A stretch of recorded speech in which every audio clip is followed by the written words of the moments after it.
public community meeting. There may be time for public participation as indicated by agenda item or as directed by the president. The meeting site is fully accessible. Any person requiring further accommodation should contact the superintendent at the school corporation's central office. This meeting will be electronically recorded and kept on file in the superintendent's office. A copy of the audio recording will also be available on the NLCS website. So then I would ask anyone who is able to rise and uncover for the Pledge of Allegiance. Mr. Bailey, will you lead us, please?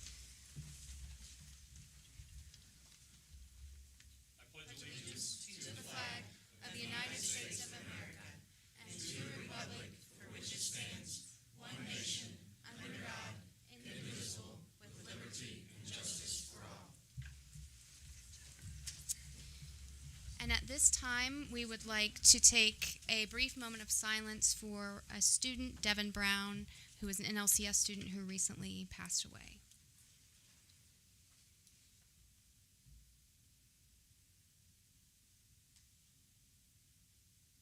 And our thoughts and prayers are certainly with his family and friends. Next, we have our recognition of student athletes, which is why so many of you are here. It's great to see you all. So I'm not sure who's... All right, we have some certificates for them, and the floor is yours. All right. I'm Adam Yates, Assistant Athletic Director at BNL.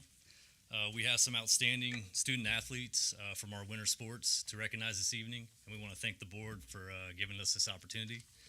We're going to start with wrestling. Up first, we have Junior Ariano, Honorable Mention All-Conference, Academic All-State. And if you're here, come up because we have a certificate for you. George Filler, Honorable Mention All-Conference, Academic All-State.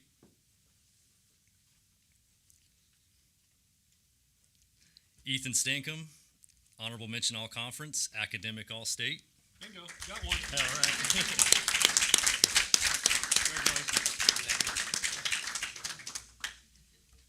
Now we're on to boys swimming. Oliver Brown, state qualifier.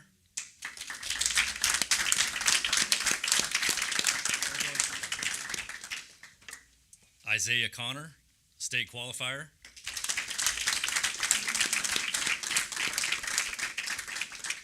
Congratulations. Jaden Duke, state qualifier.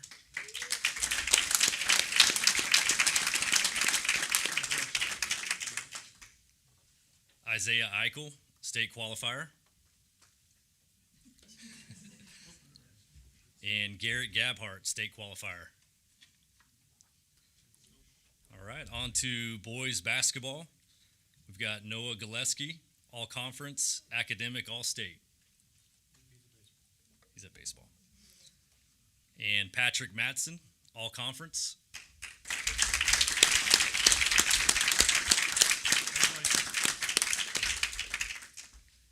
On to girls basketball. Madison Bailey, all-conference, academic, all-state, honorable mention, all-state.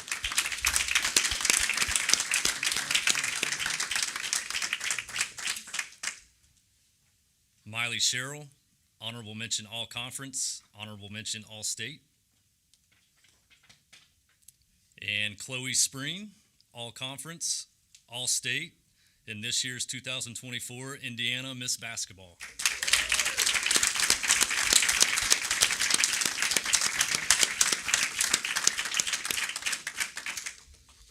Thank you. Appreciate it. So do we want to have all the athletes? I'm sorry you have to come back up to get a picture with us.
2, 3. Got it. Let's see if they can. I think we'll probably all just steal yours. Okay, that's fine.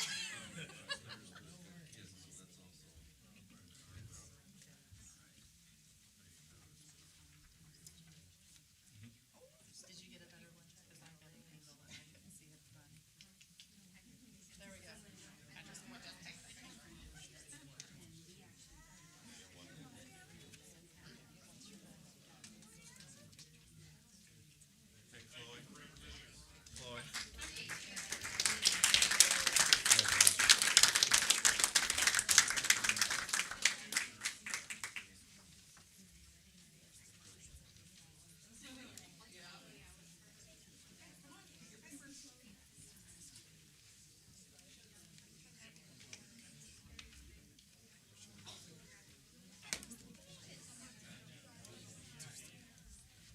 this one. This one. Right there. Yep. Let's go. There we go. Here we go. 3, 2. Got it. Thank you.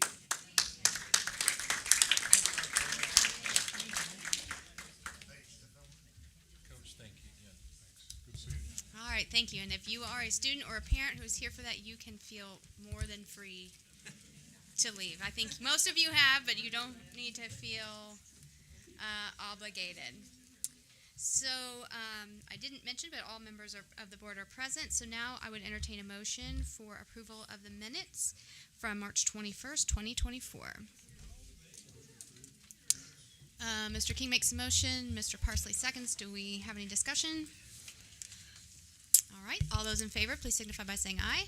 Aye. Any opposed? All right. Next item is persons to address the board relative to the agenda. Do we have any blue cards relative to the agenda? Thank you. Lacey Hawkins to address. Is Lacey here? I know, I saw her. Oh. It says end of meeting. Oh, I'm sorry. We will bring you up later. If I forget that, just remind me. Okay, Mrs. Muter. Hello. I asked the board for approval of claims and payroll since the last board meeting. Okay, I'm going to entertain a motion to approve as presented. Made a motion to approve. Mr. Parsley makes the motion. Do we have a second? Seconded. Mr. Lombrick seconds. Any discussion on the motion? All right, hearing none. All those in favor, please signify by saying aye. Aye. Any opposed? Any abstentions? All right, motion carries. Thank you. Number 2. I asked the board for approval of the contract renewal with Voice Systems. Okay, I would entertain a motion to approve as presented to us in our packets. Make motion we approve. Mr. King makes the motion. Do we have a second? Second. Mrs. Miller seconds. Any discussion on the motion? I had one question. So this makes an automatic renewal every year, Correct. right? So what's the expiration date of the current contract? Is from that date forward, or is it from this date forward? It is from January 1st Okay, all right. till Thanks. December 31st, and it's an automatic renewal every year. It's Okay. our old financial system. Okay. All right. All those in favor, please signify by saying aye. Any opposed? Any abstentions? All right, motion carries. Thank you, Mrs. Muter. Mr. Unger? Good evening. I'd first like to present to you, as you have there, the approval of the personnel agenda. Okay, I would entertain a motion to approve the personnel agenda as presented. Make a motion to approve. Mr. Bailey makes a motion. Do we have a second? Second. Mr. King seconds. Any discussion on the motion? So the only change is the green line? All right, thanks. Okay. All those in favor, please signify by saying aye. Aye. Any opposed? Any abstentions? All right. That motion carries. On to number 2, Mr. Unger. All right. As a public school district, one of our requirements is to have a librarian of record. As you know, we've kind of, over the years, moved away from having official librarians in our libraries across the district. But Lucretia Kuhn has graciously said that she would agreed to being our librarian of record on top of she's already reading specialist for us and works very hard in that role. But we, again, this is a requirement we need, and you have the information there, I think, concerning that. And so just asking for the approval of the NLCS district librarian stipend for Lou Kuhn. Okay, I would entertain a motion to approve the stipend for Lou Kuhn as presented. So moved. Mrs. Collier makes the motion. Do we have a second? Second. Mr. Parsley seconds. Any discussion on the motion? All right, hearing none. All those in favor, please signify by saying aye. Aye. Any opposed? Any abstentions? All right, motion carries. Number 3. As you know, with staffing concerns of schools, you guys are all well versed in that, and some of that really difficult has been transportation. This is a problem from big schools like Jefferson County Public Schools in Louisville, all the way to schools smaller than us. So there's a creative solution to try to find and get some of our employees, but to do that, they had to make sure that those employees are trained through the DOE, and then they would be able to work on their license this summer and then be ready by opening. And so I know that there's a quick turnaround on that, but that why it's there. So I was asking if you might go ahead and do an approval of the bus safety professional development training for Jeff Holmes and Jeff Hine. Okay, I would entertain a motion to approve number 3 as presented. Make a motion. All right, There you go. Mr. Bailey makes the motion. Mr. Lambert Almost made the seconds. motion. Adam and I got it together. Any discussion on the motion? I have one question or observation or, so the approval is for April 17th to the 19th? Yes, sir. Today's April 18th? Yes. So any reason why we didn't look at this sooner? This was not presented to us prior to the earlier board meeting.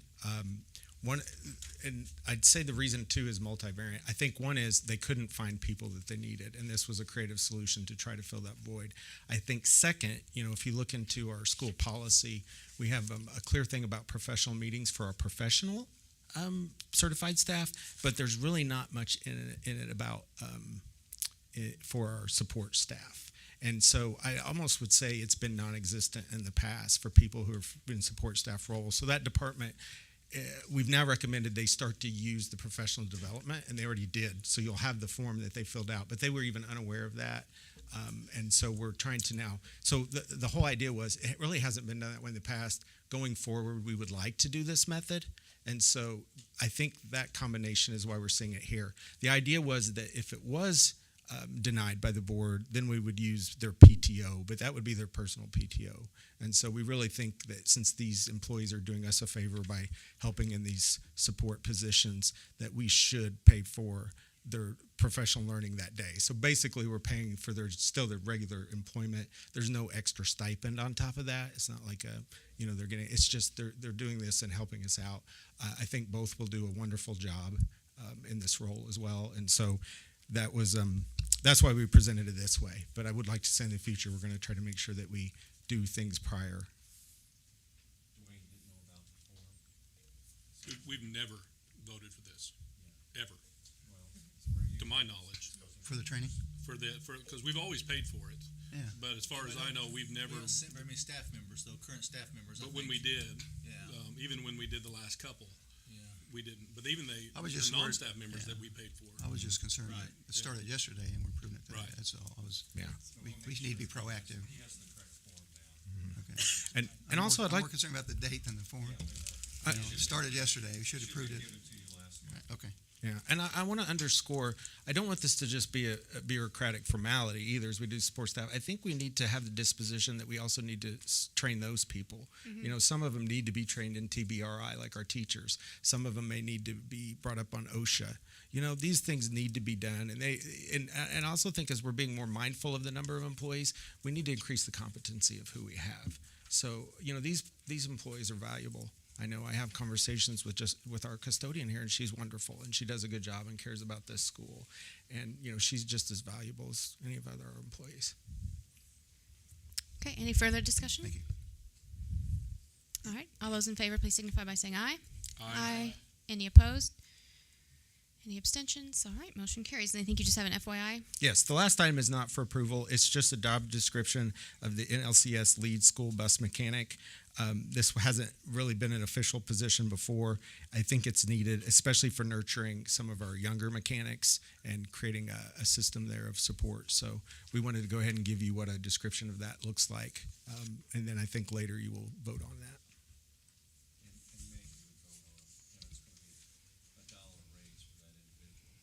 So it's not a new position completely. You will not be creating another FTE. Increasing a position in pay. That's why we have to go in front of the board, because if you increase the pay, you have to prove it. Okay. Oh, it's good. All right. Thank you. Thank All you. right, Mrs. Hines, and while you're on your way up here, I will say something I forgot to say. We do have 2 board members who have students in the National Honor Society induction tonight, so they, Mr. Parsley, Mr. Lombard, may have to leave early. If they do, they're not upset. They are just going to the National Honor Society induction to see their kids. So we have a long agenda, so yeah. Go ahead, Mrs. Hines. Good evening. I'll be fast. So I have several things on here. I think I put some explanations in the board packet you have. I'll be happy to go through this quickly for you and answer any questions. Several of these are stipends. These are stipends that have been given in the past. I know this is something we're going to be addressing as the year goes on, and looking at how we work with people who do some additional things in our corporation. The first one I'm asking for is a stipend for Darren Swingo. We trained him a couple of months ago. You approved training for him for IXL. It's a supplemental program we use for remediation for students who need remediation to help with basic skills. We use it in the high school and so on. So I'm asking for a stipend for him this year. Okay, I would entertain a motion for approval of the stipend for Darren Swango as presented. Make a motion? Second. Mr. Parsley makes a motion, Mr. Bailey seconds. Any discussion on the motion? For this and several others to follow, are these special ed fund? They're all coming from Yeah. the Medicaid funding, Medicaid yes. Thanks, ma'am. Okay, any more discussion? Okay. All those in favor, please signify by saying aye. Aye. Any opposed? Any abstention? All right, number 2. The construction stipend for Tyler Kelber. This is for a program he did for the self-contained classroom at BNL. He's been teaching a construction class for them. It's an opportunity they have never had before. This should have been brought into you before now. That is a miss on my part. I'm going to ask for you to approve it now. It's for 2 semesters that he's been working with these students. I should have brought it to you before now, but I am going to ask you to approve it now. It's been a wonderful opportunity for these students. All right, I would entertain a motion for the approval of the stipend for Tyler Calder as presented. So moved. Mrs. Collier makes the motion. Do we have a second? Mrs. Miller seconds. Any discussion on the motion? All right, hearing none. All those in favor, please signify by saying aye. Aye. Any opposed? Any abstentions? All right, motion carries. Number 3. The DOE used to let us have emergency permits for special education teachers in the state of Indiana. They no longer allow us. However, the special education administrators have a program called the Asset Teachers Program, where we have teachers who are certified in another area who can we can hire and work with a mentor teacher here, and we can, over the course of a year, certify them in special education. It's like on-the-job training, and so it doesn't cost the school anything, but however, we have to provide a mentor. I'm asking for a stipend for Jeannie Barnes for doing that this year, and that allows us to certify teachers who want to come and obtain a special education license. All right, I would entertain a motion to approve the Asset Teacher Mentor New Special Ed Teacher Mentor Stipend for Jeannie Barnes as presented. So moved? Mr. Parsley makes the motion. Do we have a second? Second. Mr. Bailey seconds. Any discussion on the motion? Hearing none. All those in favor, please signify by saying aye. Any opposed? Any abstention? All right, motion carries. Number 4. Jennifer Southern is acting as the lead OTPT. She manages inventories and works with all the OTs and PTs in the corporation to make sure they get the supplies they need, sends it to me, make sure we're not buying duplicates. It's a very helpful position, and it makes sure that we're cost conscious and we do a good job with our money. She also helps with making sure they're doing their timely filing of Medicaid for us. I'm asking for a stipend for her. All right, I would entertain a motion to approve the OTPT lead stipend for Jennifer Southern as presented. So moved. Mr. Bailey makes the motion. Do we have a second? Second. Mr. Parsley seconds. Any discussion on this motion? All right, hearing none. All those in favor, please signify by saying aye. Aye. Any opposed? Any abstentions? All right, motion carries. Thank you. One of the greatest needs we have right now are support for our students with autism.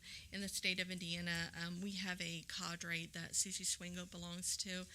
She is our autism consultant. She works with them, brings back lots of information, supports for us. She's been a part of this for a long time. She is a great resource to us for this, and we want to make sure those students have the supports they need. I'm asking for a stipend for her and to continue working with the cadre. All right, I would entertain a motion to approve autism consultant stipend for Susie Swango as presented. Mrs. Second. Miller makes the motion. Mr. Bailey seconds. Do we have any discussion on this motion? All right, hearing none. All those in favor, please signify by saying aye. Aye. Any opposed? Any abstained? Okay, motion carries. Number 6. I'm asking for a student support specialist stipend for Kristen Bell and Jeannie Barnes. Jeannie Barnes is working at 3 schools, working in the capacity of a student support specialist, and Kristen Bell is working at Parkview. They're doing the jobs of 3 people. They are the hands on the ground, working hands with the kids who have the most needs, behavior, case conference coordinators. I can't tell you all the things they do, but they are doing the job of 3 or 4 staff members, and I'm asking for a stipend to support them. I just can't tell you all the things they do. Okay, so I would entertain a motion for approval of student support specialist stipend for Kristen Bell and Jeannie Barnes as presented. So moved. Mr. Parsley makes the motion. Do we have a second? Second. Mr. Bailey seconds. Any discussion on the motion? Did we do all these stipends last year? We did. Okay. Oh, Can we do them well, all together? Can we do them all together? wait Is a there minute. a reason we can't Wait. lump these together? we didn't do the asset teacher mentor, but she's here this year, and we didn't do Tyler Kelper, but we did everybody Can else. we lump these? That'll help Can these we? guys get to their Everybody's in agreement to do them all. Yes, that's fine. lump it. Yeah, absolutely. Okay. Can we lump the remaining? Yeah, lump the remainder in there. Okay. All right. Then we're down to the CPI. If you want to do that one too, that's number 7 for Kristen Bell. So can we do Do 7 all through of them. 10 Do together? 7 through 10. No, 8, 9, and 10 are different. Sorry. Oh, sorry. Sorry, guys. Okay. All right, so That's present. I would entertain a motion for number 7, approval of lead CPI trainer stipend for Kristen Bell as presented. So moved. Second. Parsley makes the motion. Mr. Bailey seconds. Any discussion? All right, all those in favor, please signify by saying aye. Aye. Any opposed? Any abstentions? Okay. To number 8. 8 and 9 we can put together if that's okay with you. Yes. They're both for CPI training. Both of these people need to go and be trained to train our staff for crisis prevention intervention. One staff member needs to go for the initial training. One staff member needs to go to get her training renewed to train our staff. Okay. I think they're going to go to Indianapolis. It will depend on if I can get them in to the training after you approve it, if you approve it tonight. Okay. Can you repeat that? No. If you don't, it's going to take a lot longer. 'Cause I have a question. I know it is, and these It's not people need to go. 4,000 and sometimes mileage, right? They're not getting $4,000 a mile.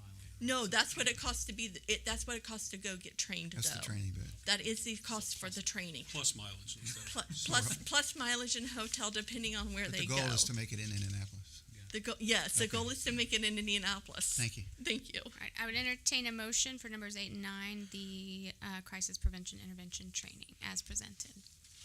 So moved. Mr. Parsley makes a motion. Mr. King seconds. Any discussion on the motion? All those in favor, please signify by saying aye. Aye. Any opposed? Any abstentions? All right, you got one more. Okay, and you've been presented with a memorandum of understanding with first steps. We are supposed to sign it. The DOE wants us to sign it. I didn't write it. I can't rewrite it, but I'm going to give them services because I have to, but I would appreciate if you would sign it.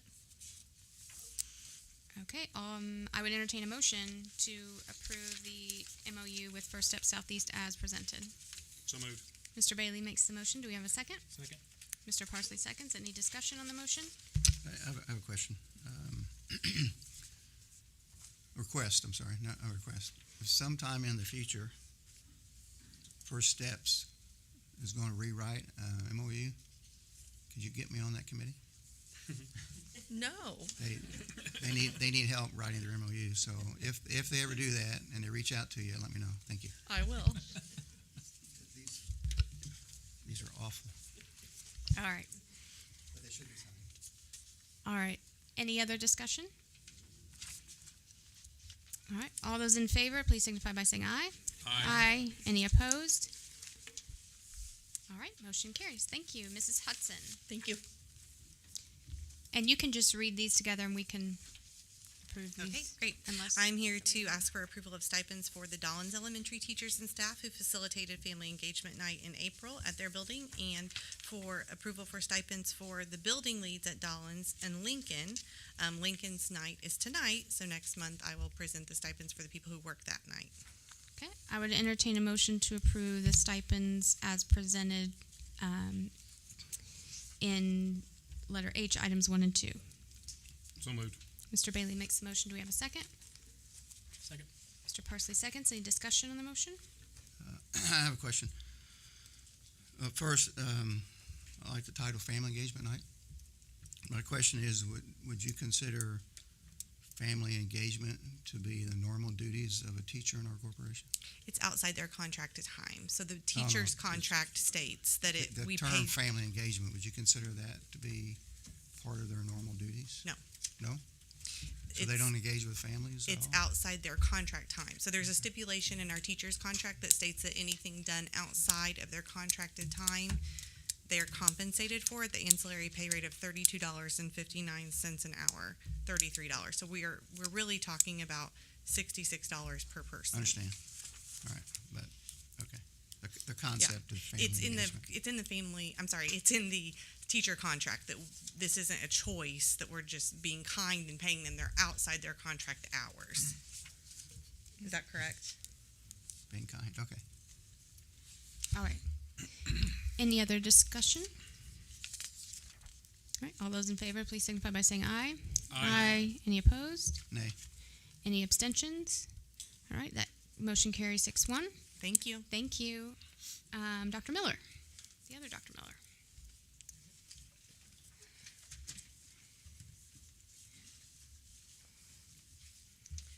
Good evening. I'm here to request approval of a stipend for Miss Lacey Hawkins for high ability education training and social and emotional learning. All right. I would entertain a motion to approve the high ability education training stipend for Lacey Hawkins as presented. So moved. All right. Ms. Collier makes the motion. Do we have a second? Second. Mr. Bailey seconds. Any discussion on the motion?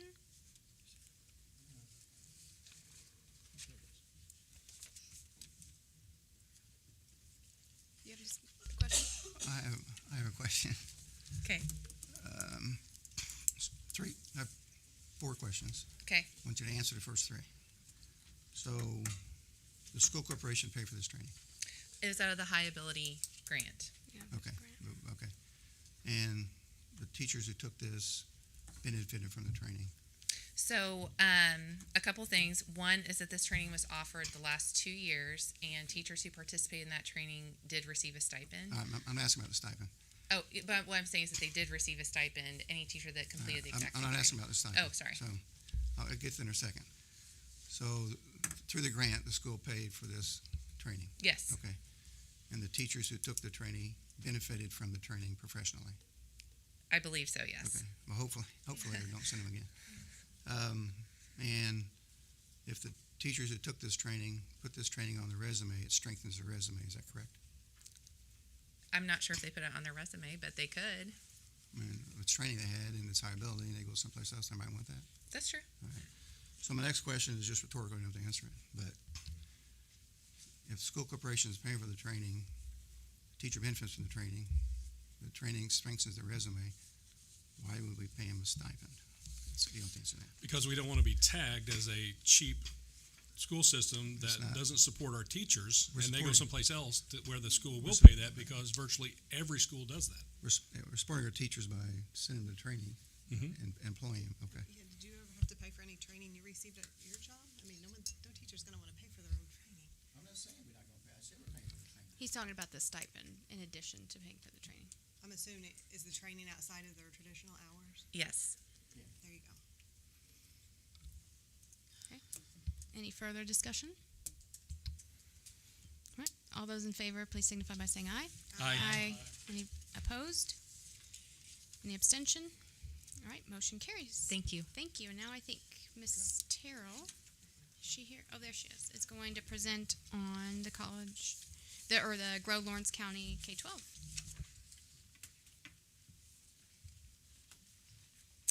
Good evening. Thank you for allowing us to be here tonight to share an update with you about the Lawrence County College and Career Readiness Continuum.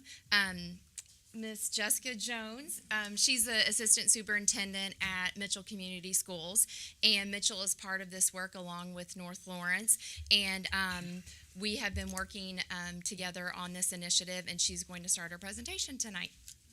Thank you. All right, so thank you so much for your time this evening, and we're excited to share some exciting work that's happened this school year through the collaboration between North Lawrence and Mitchell educators.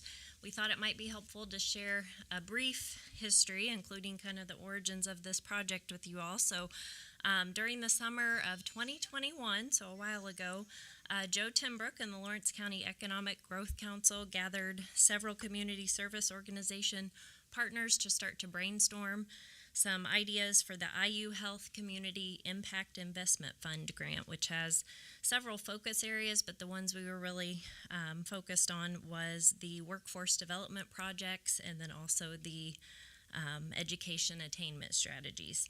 So partners came from various sectors. You'll see on the next slide here. I don't know if we have a clicker. Nope.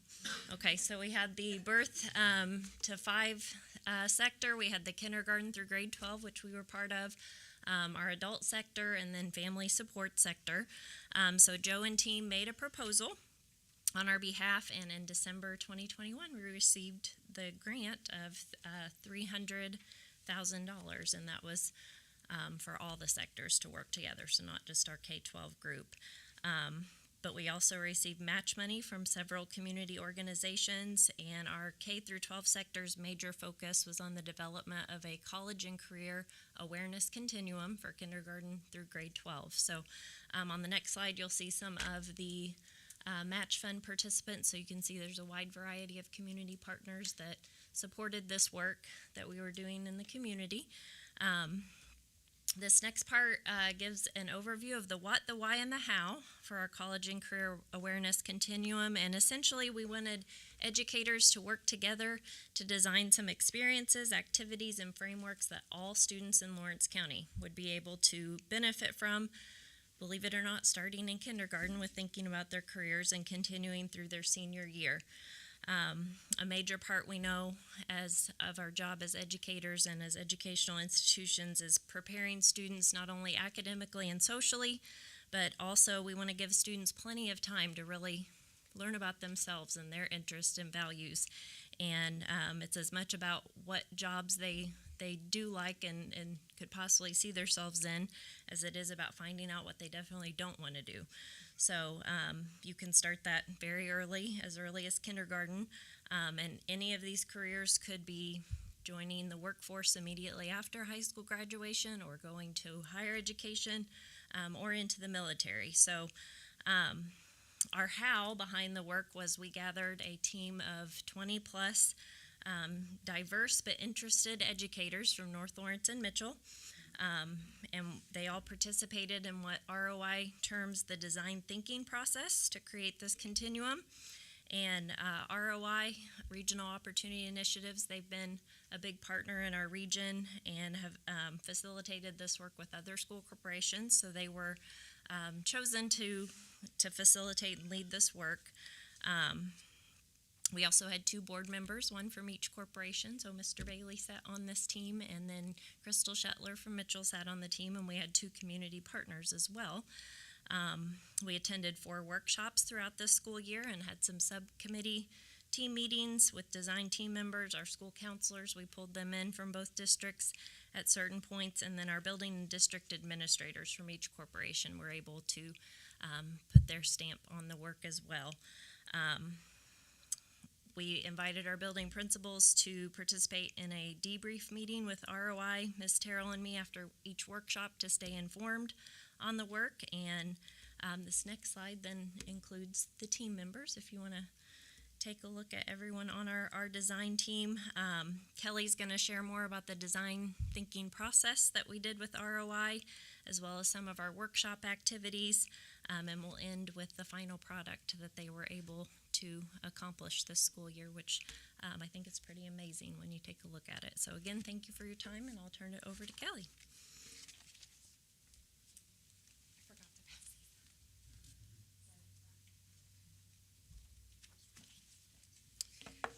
So as Ms. Jones shared with you, we have our design team. So our work started with our design team back in August, which honestly seems like forever ago. This year's flown by.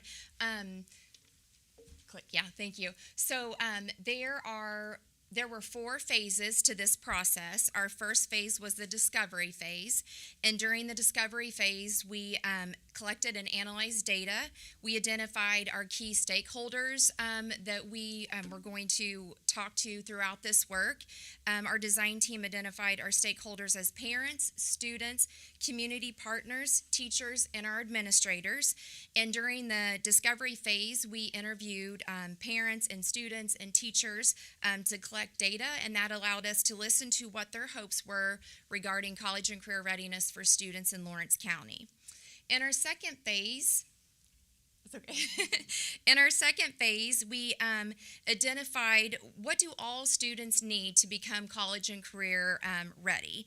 And during the synthesis phase, Kim Waldridge came to speak to the design team, and she gave a presentation about the jobs that are in demand in Lawrence County, as well as our key industry sectors. And during the synthesis phase, we had the opportunity to tour 2 industries in Lawrence County. One industry was the manufacturing, which is PRD, and the other one was SAIC. Half of the design team went to tour PRD, and the other half went to tour SAIC. And I had the opportunity to tour SAIC. I've never been in that building. I was blown away. It's right there on 16th Street, and I had no idea what they did in there. So it was very informative. I think that was really the turning point for me through all of this work, was listening to the individuals who gave us the tour, what they're looking for in an employee. And the 3 things that stuck out to me was they're looking for people with good work ethic, people who can collaborate and can communicate. And those were the 3 employability skills. And they said, we'll train you on the job. If we can get people to come to work, show up to work, be on time, collaborate, communicate and get along with other people, we'll train them what to do. So I think that, to me, that was the most telling part of this work. The third phase was the ideation phase, and this is where we created ideas of promising solutions or a system of design. The goal was to create solutions that will meet the needs of what our community and our schools and our students need. And then after the ideation phase, we have the refinement phase. And during the refinement phase, we identified the best solutions from ideation and established a plan of action, which I'm going to show to you here in a minute. If you want to, I don't know where David went. There he is. If you want to click to the next one. So these were 5 questions that our work was centered around, and it was how might we. You guys can, read through those questions. So we looked at those 5 questions. The design team, we collaborated. We did a gallery walk. We talked about, how are we going to engage parents in this effort? Because we want to know, what do our parents want? How are we going to engage community members and community partners? So this is what our work was surrounded around. And then you can go to the next one. And then these are just 3 pictures from our industry tours. And then our next, okay, so this is our action plan. So this is our Lawrence County College and Career Awareness Continuum. So if you look at this, you notice that it's K through 12, and then it's divided into the different grade bands. So there's a K2 grade band, a 3-5 grade band, and then 6 grades in the elementary at North Lawrence, and then for middle school, it'd be 6-8 at Mitchell, and then 7-8 at Bedford, and then high school is 9-12. And then these are color-coded, and the yellow means that these are events that we're going to plan together. However, we'll plan them together, but we're going to do them separately in our 2 different school corporations. And then the red is maybe Mitchell does something that North Lawrence doesn't do, so Mitchell's going to focus on planning that just for Mitchell specifically, or maybe there's something that North Lawrence does that Mitchell doesn't do that North Lawrence is just going to do specific to us. And then the blue is plan together, and then all of our students attend together. They attend the same event together. So looking at the K through 2 grade band, sorry, you're okay. If you look at the blue, we have for our 2nd grade students Career on Wheels. And next year what we would like to do, we decided that our Fairgrounds is the most central location for both school corporations, is to have our students participate in Career on Wheels at the fairgrounds. For 3rd grade, our extension office already plans 3rd grade Ag Day at the fairgrounds, and that goes really, really well. So we thought that, this would be a good opportunity for 2nd grade to go to the fairgrounds and participate in Career on Wheels. Okay, I'm ready. And then this is a 3-year timeline, and we started with year 1, which is phase 1, and we have phase 1 for elementary, for middle school, and high school. So fingers crossed, if things continue to move as they are, these are the plans that we're going to implement for next school year. And then I'm ready for the last one. So, Miss Jones found this picture, and, we love this picture because, our 2 school corporations are divided by that White River.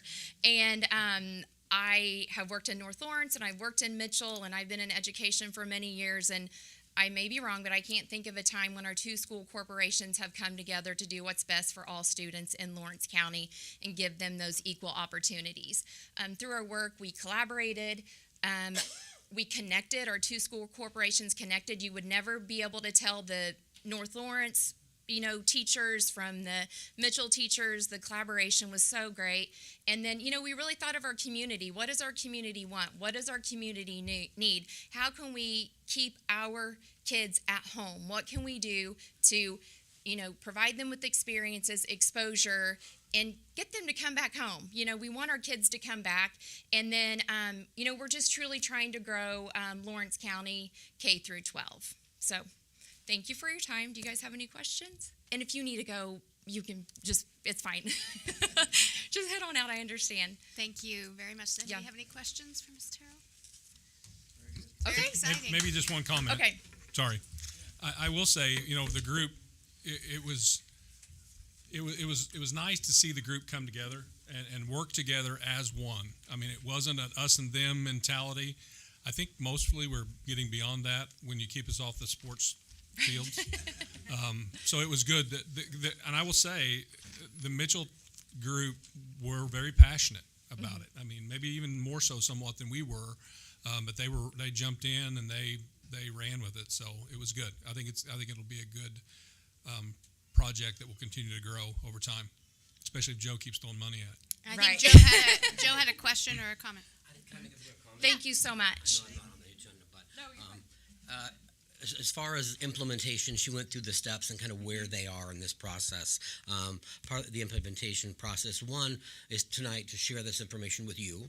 May 13th, they go down to Mitchell, share that information with the Mitchell School Board, so everybody's on the same page as far as that goes. And then it's really getting the group together, the leadership group, then to kind of look at the devil's in the details and all this kind of stuff, for sure. And but we have budgeted a significant amount of money out of our CII grant to be able to implement the things that they decide, whether it's both together, a single, whether they plan it together, do it together, whatever it is. But I will tell you what the big difference that it makes in our relationship with employers in the community is, if they see this continuum, they know where they can participate, they know what they can do, and they don't have 10 different teachers from 3 different schools, 2 different school systems calling on them. And so they're heavily engaged and excited about the fact that we're going to have something that we can just follow a system, and we'll change the system as life changes, of course, but we can do it no matter who's where. And so hats off to both school systems. Thank you for letting the participants from North Lawrence join in. I didn't have to do anything. They were fun to watch. So thank you. Thank you. Any questions for me? Okay. Any questions? All right. We know how to find you. All right, Dr. Shipley, and I believe you have 2 sets of stipends, so we can probably do them all in Together? one. Yeah.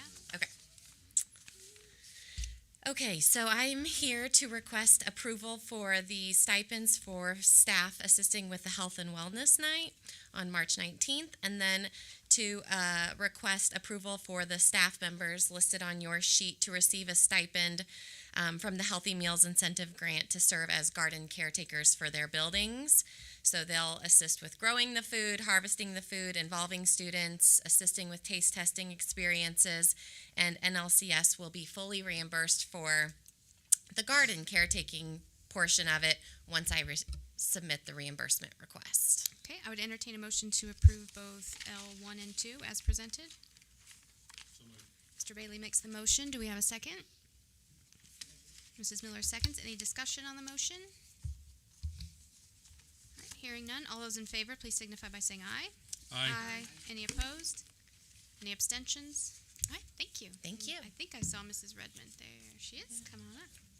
Or I'm sorry, Mr. Housel. Sorry, I apologize. No worries. Good evening. Request approval for the contract renewal for Power School. This is primarily for the student information system and various add-ons with that. So I would entertain a motion for approval of the contract renewal of Power School products as Motion to presented. approve. Mr. King makes the motion. Do we have a second? Mrs. Miller seconds. Any discussion on the motion? So, this is a 36 months, but it's billed annually. this is 12 months. Okay. The contract term is 36 months, so, It's 12 months. okay. Well, mine says 36. Okay. We had looked at possibly going to a 36-month contract. And maybe It says 36 on my piece of paper here. okay, I'm sorry. But it says it's billed annually, so I was just wondering if it's gonna be the same amount every invoice cycle, but if it's one. if It would it's 12 save us months- 1% to sign a 3-year contract. I was, And well, I was just curious because it said 36 Yes, no, months. I'm sorry, I've got the wrong documentation there. Okay. Probably stay the same then? So it's, Price is 58K, correct? this is 58,715.53. That's for the 1 year. Yeah, that's for okay. 1 year. Okay. And that doesn't include the HR portions that we've been using. Once we make a decision on that, we'll bring that. And at the a last later month, time. we had a Power School contract with. That was for support. That was for with support, NBA. right? Okay. Yes, Not for, this is for the actual. correct. Okay, very good. Thanks. All right. All in favor, please signify by saying aye. Aye. Any opposed? Any abstentions? All right, motion carries. And one more, Mr. Housel. Yes. Approval for student Chromebook purchase from SHI. So this is annual Chromebook. Okay. I would entertain a motion to approve the approval of student Chromebook purchase from SHI. Mr. King makes the motion. Do we have a second? Second. Mr. Bailey seconds. Any discussion? And this is corporate wide, or is it for particular So grades? so we have a 5-year replacement plan for our Chromebooks, and Okay. so generally that 7th graders and 9th graders get the new ones, and then they move up. You keep the same one through middle school and high school, and then they're distributed as a group largely to the other grade Okay, levels. So thank you. All right, all those in favor, please signify by saying aye. Aye. Any opposed? Any abstention? All right, motion carries. Thank you. And Thank you. now, Mrs. Redmond, you can come on up. Good evening. My first request is for approval for 4 of my staff members to attend the Making Schools Work Conference in Nashville, Tennessee, July 9th through the 12th. I would entertain a motion to approve item M number 1 as presented. Mrs. Miller makes the motion. Do we have a second? I'll second. Mr. King seconds. Any discussion on the motion? I'm sorry. Go ahead. Says there may add additional instructors as it finalized plans. Yes, so the registration deadline is April 30th. So if my instructors can finalize plans to attend, I'd like to just add them in. This is all funded out of my Perkins Professional Development So funds. we approve it, then you can add whatever you need to, right? Because of the way it's After. written. Yeah. Yeah. Okay. Just checking. Thank you. All right. All those in favor, please signify by saying aye. Aye. Any opposed? Any abstentions? All right. Motion carries. Number 2. Thank you. This is approval for an out-of-state field trip this is the FFA senior trip to Mason, Ohio, to go to Kings Island. Oh, fun. All right. I would entertain a motion to approve item M2 as presented. So moved. Mr. Bailey makes the motion. Do we have a second? Mrs. Miller seconds. Any discussion on the motion? I have a question. So, it says here that activity is necessary to attainment of specific educational goals. So, have we identified that? You know, it's one of Teamwork. those things where, yes, you go. it's teamwork, it's collaboration. This is an annual senior trip that FFA has taken, I'm going to say, for as long as I've been familiar with FFA. Mr. Lomberg, if he were here, may be able to speak more to that. When we talk about employability skills, I'm going to try to stay off of my soapbox here, but there are things that are learned when you go out and you visit other places. And in this case, yes, they are going to a water park and a theme park, but they are going to learn so much, and they're going to be able to showcase what they have learned, in this case, in their 4 years being involved in FFA, in the agriculture program at the Career Center, and at BNL. So it might be a stretch, but I don't think it is. Thank you. Okay. All those in favor, please signify by saying aye. Aye. Any opposed? Any abstentions? All right. Motion carries. Thank you. Thank you. And now, Mr. Yancey. Thank you, Dr. Miller. We are asking for approval for easements for Spider Creek Lift Station, the City of Bedford project at Parkview Intermediate School. Okay. I would entertain a motion to approve the approval of the easements for Spider Creek Lift Station as presented. Mrs. Miller makes the motion. Do we have a second? Second. Mr. Bailey seconds. Any discussion on the motion? All right. Hearing none. All those in favor, please signify by saying aye. Aye. Any opposed? Any abstention? All right. Motion carries. All right, Mr. Number 2. Thank you. We are asking for approval of the tennis courts lights replacement from Musco Sport Lighting at B&L High School Right. for $177,000. This is taken out of the bond of 2024 that we asked the public to support. All right. I would entertain a motion for approval of tennis courts light replacement as presented. Make motion we approve. Mr. King makes the motion. Do we have a second? Second. Mr. Bailey seconds. Any discussion on the motion? All right. Hearing none. All those in favor, please signify by saying aye. Aye. Any opposed? Any abstentions? All right. Motion carries. Number 3. Thank you. We're asking approval for the Needmore wastewater treatment plant replacement. You are approving the project management and labor cost of $441,605. And as you can see, you've already, excuse me, wrong one. 674. Back up. We have 2 on here. So the sewer treatment plant project, you've already paid for the equipment for $475,000. That was taken out of the bond of 2022. We are asking for project management and labor cost of $674,015. That is taken out of the bond of 22. Okay. I would entertain a motion for approval of the Needmore wastewater treatment plant replacement as presented. Make motion we approve. Mr. King makes the motion. Mrs. Miller will second. Do we have any discussion on the motion? Just a general question of, do we know how long this will keep that running?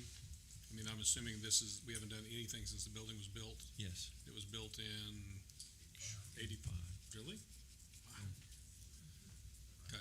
So we expect, Hopefully 20 no, years. okay. No new technology is going to create that last longer. It just is what it is. It is what it is. Gotcha. Can't wait to see what the price is going to be the next time we do it. Oh my gosh. Any other discussion? All right, all those in favor, please signify by saying aye. Aye. Any opposed?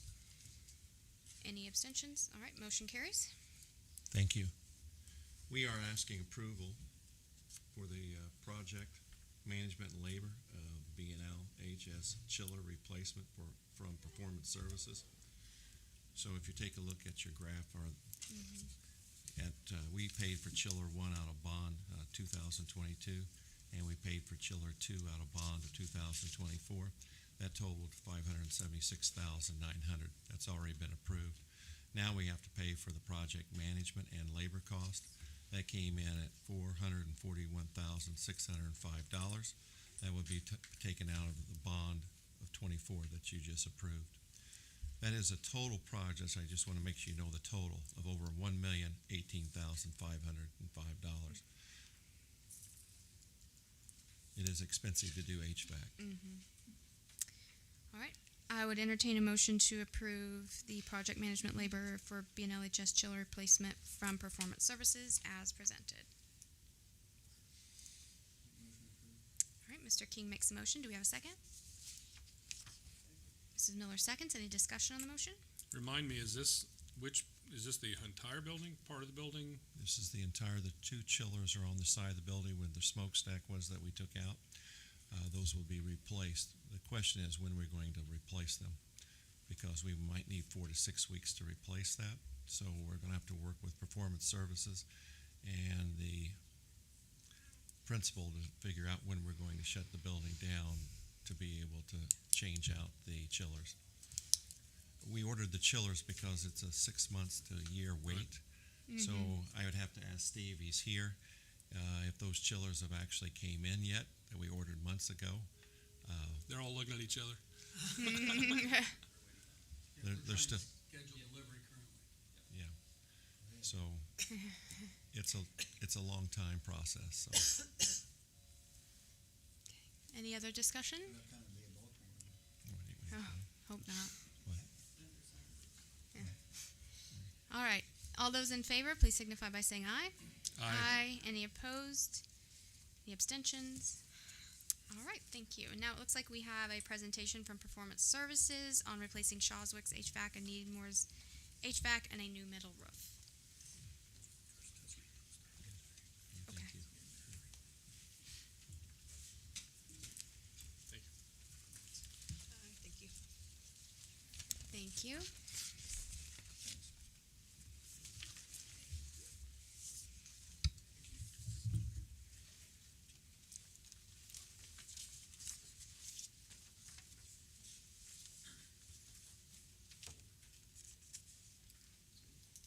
Technical difficulties he's working on.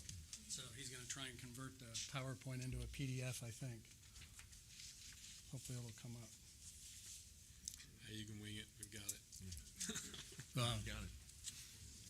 He's got it. You got a good tech guy there.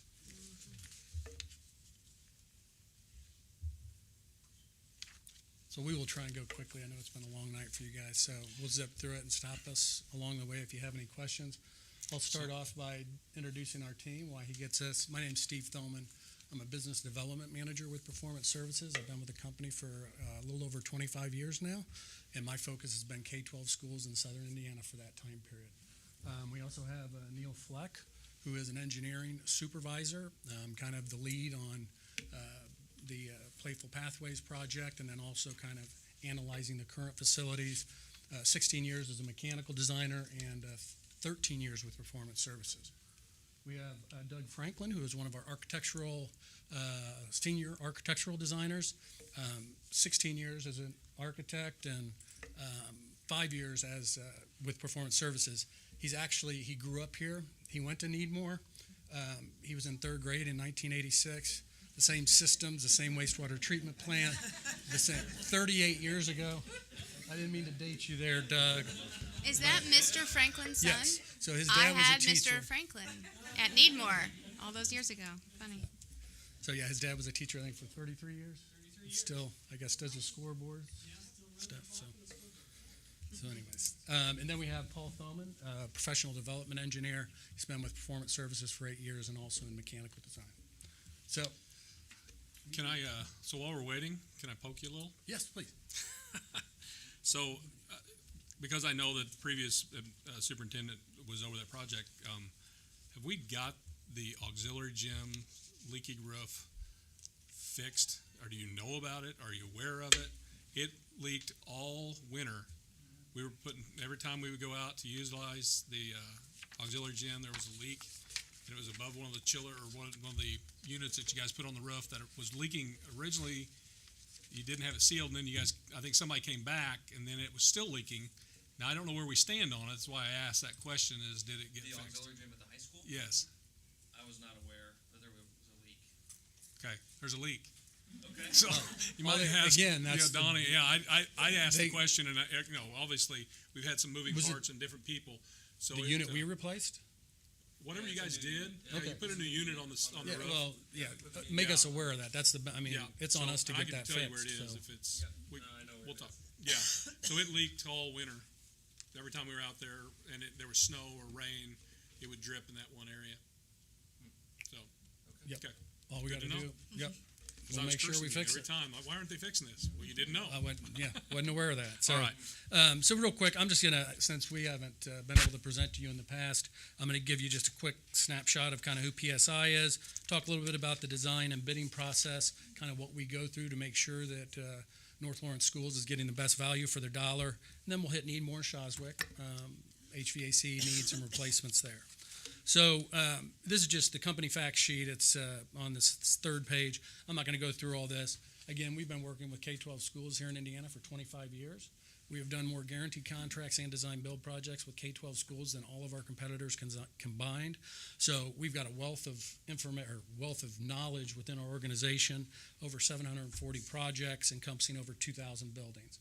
And the last thing I'll point out on this is 153 Energy Star buildings. Whenever we're doing facility renovations, we want to make sure we take into account the energy usage. Obviously, those dollars go back into the school's coffers, and they can, obviously use it in several ways. Next piece, just one thing that's a little different about us than a lot of other companies out there.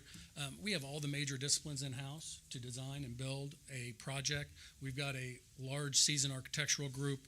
We've got over 50 engineers, mechanical, electrical, and plumbing, project management group. I think there's over 50 of those as well. Controls group, estimating, and performance assurance, making sure the project works after the fact. So, when we commit to something, we can commit because we're responsible for it all. We're all working under the same roof, elbow to elbow, day in, day out. So we've got everyone in here to do assessments and also design and build projects.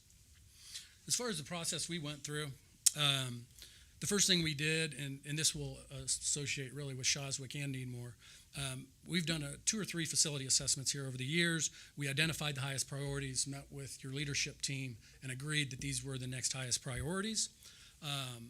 After that was identified, we got with our estimating team and we came up with estimates, a budget range on what we thought those costs would be. And I think, Mr. Yancey, you've probably shared that. I will tell you, estimating right now, during COVID and even post-COVID has been very difficult. The labor market's stressed, so it used to be a lot more accurate, but we've gotten a lot better and things are smoothing out. So I think the budget estimates we gave you certainly are within line. Once it's decided, yes, we want to move forward with these projects, that's when we go and do full detailed CAD drawings. We're going to get the bidding documents together. After that happens, we meet again with the leadership team, do a page turn, go through all the details of exactly what you're getting in that project. And then we also sit down and select the contractors that we want to bid it. With this process, you can hand select contractors. We want competitive bids, but only from quality contractors. So we come up with that list. We have a list. North Lawrence has folks that they like to work with. We invite them. And if you're getting bids from quality contractors, usually we recommend the lowest cost.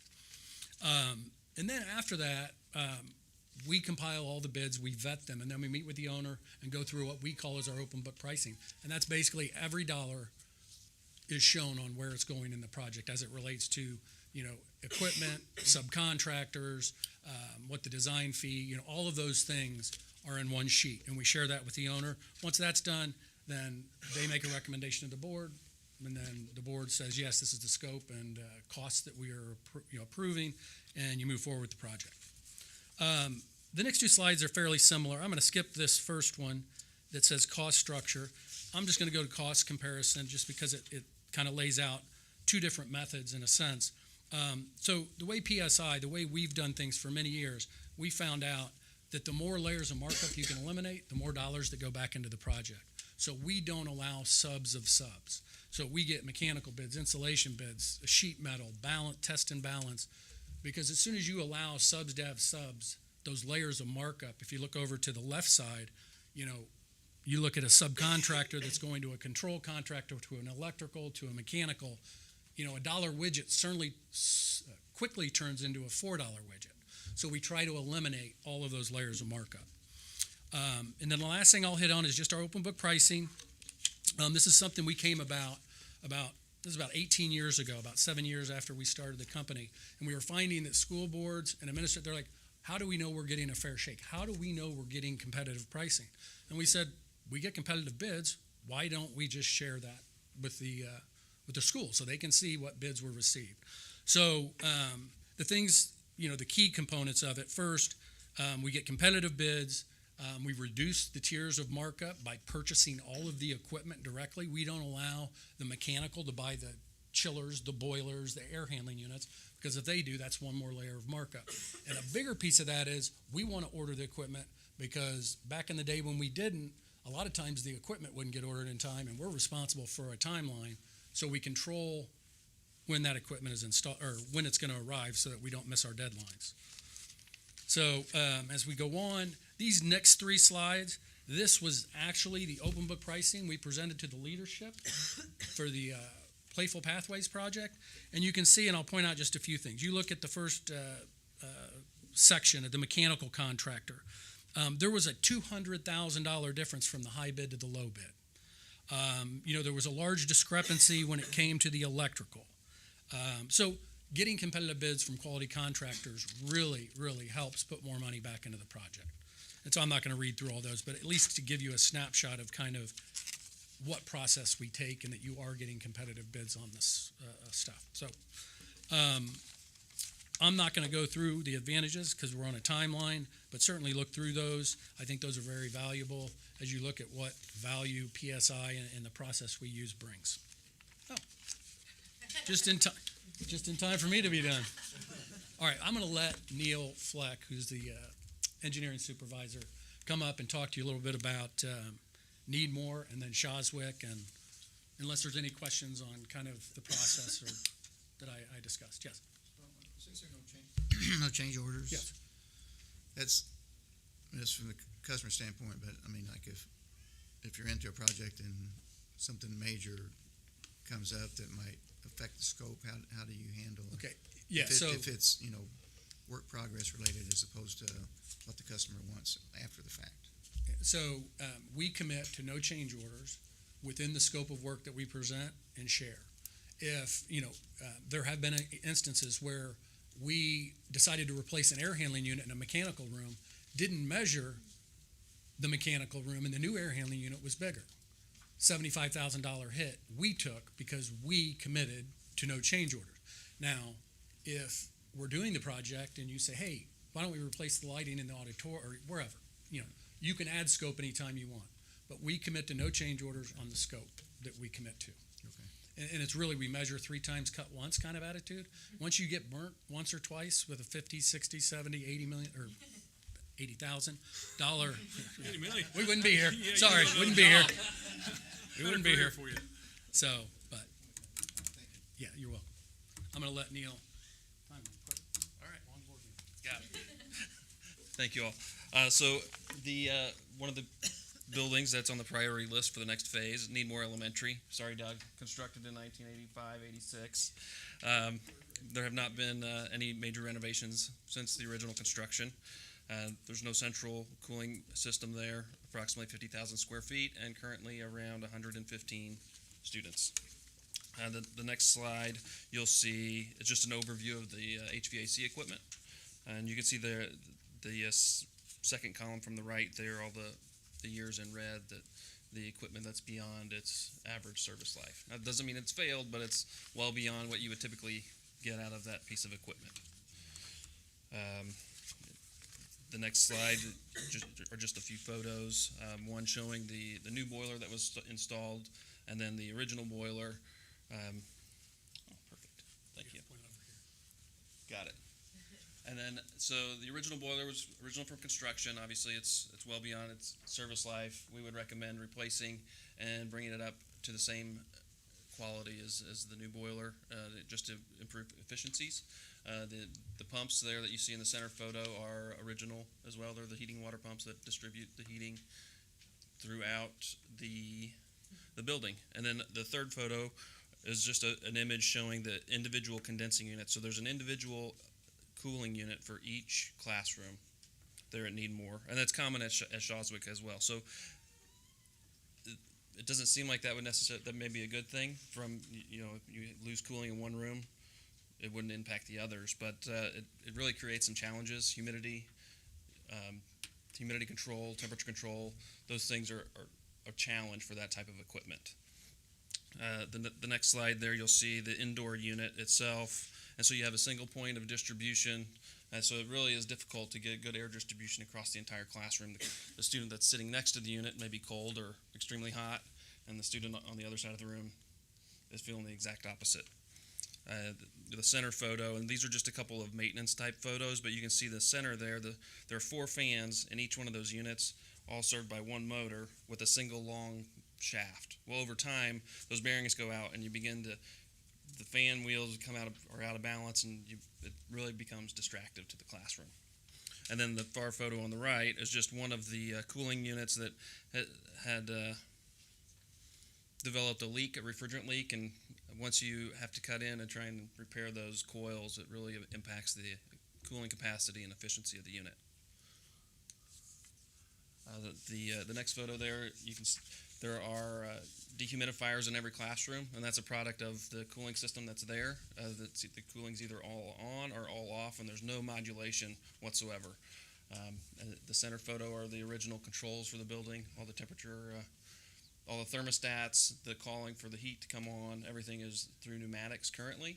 And then the far right photo are just at the entryways, the original heating equipment at those entryways is original as well.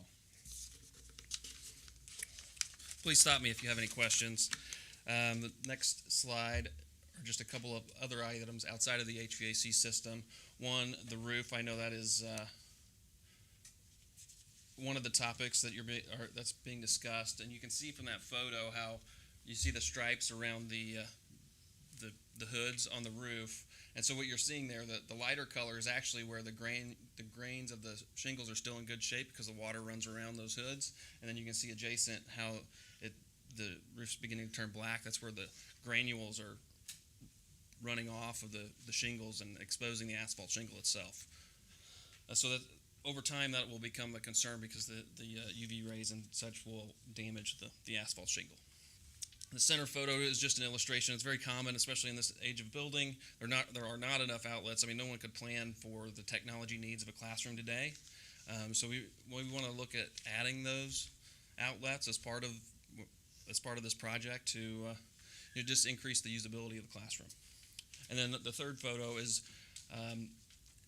it's really a conversation we need to have further with Mr. Zollman and leadership on how to handle the life safety code concerns. There's the original building was constructed with a fire-rated ceiling, but that's really difficult to maintain over time. You have renovations, and it's really a lay-in ceiling similar to this that's fire-rated. But every time you go in there and maybe a tile gets damaged or you install a new device in the fire-rated ceiling itself, it really is difficult to maintain that rated barrier. So we're going to continue that conversation moving forward. So just a quick rundown of the recommended solutions that need more. Obviously, the HVAC system, getting rid of the unitary equipment, going with a central chilled water plant. It's going to help with humidity control, modulating the cooling capacity that's needed. finishing the upgrade of the central heating plant, replacing each and every classroom unit, the air handling unit in the gym, adding chilled water or adding cooling to the gym there as well, and replacing all of the heating and exhaust fans. And then, of course, the temperature controls and replace it with a non-proprietary system that you can have serviced from multiple vendors. Upgrade any lighting that still needs to be replaced. I know the district has gone through and started those upgrades. We would recommend finishing that as part of this project. When you have ceilings down, it's the perfect time to do that. And then last but not least, the roof. I think there's some discussion about whether to move forward with a replacement with shingles or a standing seam metal roof. The next building is Shawswick, originally constructed in '49 with additions, renovations in '63, '89, and 2016. Obviously, with a building of that age, the mechanical systems vary quite a bit. Again, no central cooling. You have the same challenges at Shawswick that you do at Needmore, with a single unitary piece of equipment for each classroom, and the cooling's either on or off, and so humidity control and noise are continuous issues. And then again, here's just a quick overview of the age of equipment that serves Shawswick. Again, just the original boiler we'd recommend replacing. This is going to be very similar to Needmore. You can see the photos of the condensing units that sit outside, one for each classroom, all different ages. The indoor unit, the classroom, again with another dehumidifier sitting next to it. And in the center photo is interesting. It's a good illustration of what you can't always see it in every room, but the cupping of the ceiling tile. It's a clear representation of what's happening with the humidity in the classroom. Those high humidity days, and you'll start to see the ceiling tiles will begin to sag. And then the far right photo again is just the pneumatic controls that are obsolete and no longer supported, and it's really a challenge to maintain those temperatures in the classrooms.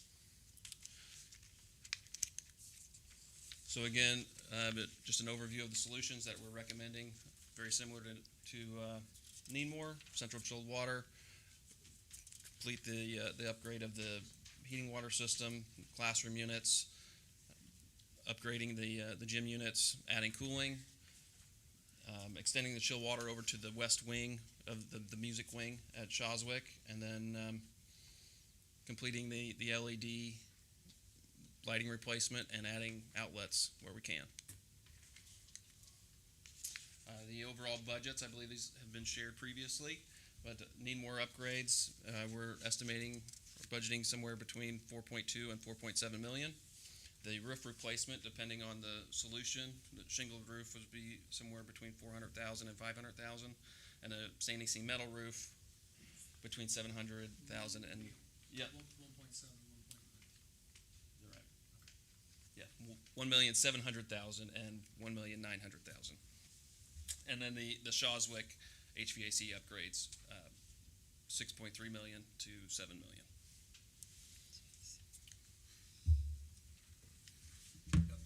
We're pretty much done, but when we look at what the project goals are as it relates to doing this work at both Shawswick and Needmore, you're replacing old failing equipment. You're not going to be able to get past that. Improving the learning environment for the students and staff. It will be a much better learning environment in terms of noise, humidity, all of those things. You're reducing maintenance costs. You should not have to be going back to these buildings and spending much money.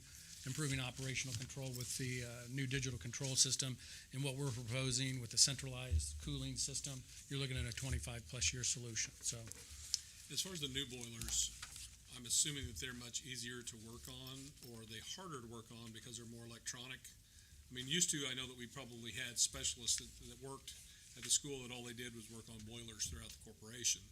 I'm assuming now they're much more technologically advanced. They are. They're more digital. They're easier to work on, and so the great news about the boilers you have, your staff is already well educated on the widgets that fail on a common occurrence. That they're able to keep them running, and they're much easier because they're more compact, smaller heat exchangers. Everything is smaller and easier to handle than the old fire tubes that you have. Dr. Miller, I need to ask the board a question if I can. Yeah. First, I want to thank. Can you turn on your mic? I'm not sure.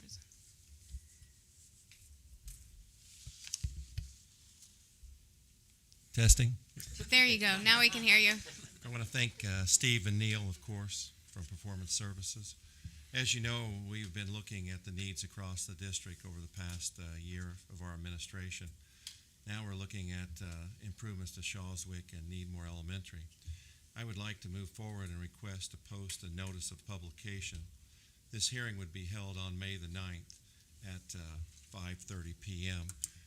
The board does not have to vote on this, but I do have to ask the board if it's okay that I post the starting of this project. Is everyone fine with me posting this? Yes. Yes. Ms. Eagle? Yep. Thank you. Okay. Thank you very much. Please say hello to Mr. Franklin from Wendy Trueblood. He'll remember me. Is that a good thing or a bad thing? I didn't like his math. I'll tell you that. I didn't like his math.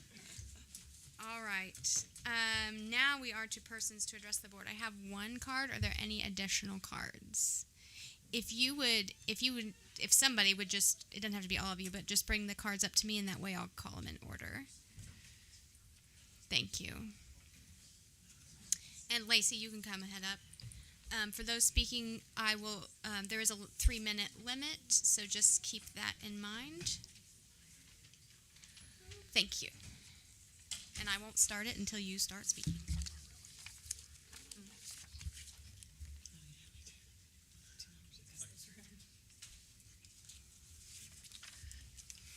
Good evening. I expect that I will be less than 3 minutes because I'm mostly just following up on previous communication. I gave you a copy of this letter before, but this is an updated version. As I mentioned in the first letter, I would update it if I had new information. So I'm following up on our tag distribution from really for this year. The tag, of course, covers the previous year. The short version for anybody joining us is the tag's difficult. It comes through a state grant, and the state, when it comes to funding public education, is difficult in many ways, and the tag, I think, adds to that. This year, I think, my impression is in an attempt to be good with the grant and to follow the grant language to a T, we changed how we have distributed the grant this year versus in the past. And the result of that is that at best I can figure we excluded 22 people who had received the grant in the past and were expecting to receive the grant. And they were not notified that they would not be receiving the grant until just a couple days before the grant was paid. Because that was a different distribution than we've done in the past, of course there were lots of questions about what happened, and I think I'm very sympathetic to the difficulty of the language and funding issues. But I wanted to check and see how other school systems address this, because I had not heard of this happening before, of teachers getting excluded from the tag. So I reached out just as far and wide as I could. On the back page of the letter, I'd given you a list of schools. I've updated that with more schools that I've heard back from. And, I mean, I heard back from 27 schools, and 25 of them include everyone. They have various ways of including everyone, but they include everyone. The only schools I heard back from that exclude were these two that are listed here, that chose to interpret the grant we did and completely exclude those teachers. It would come at a cost.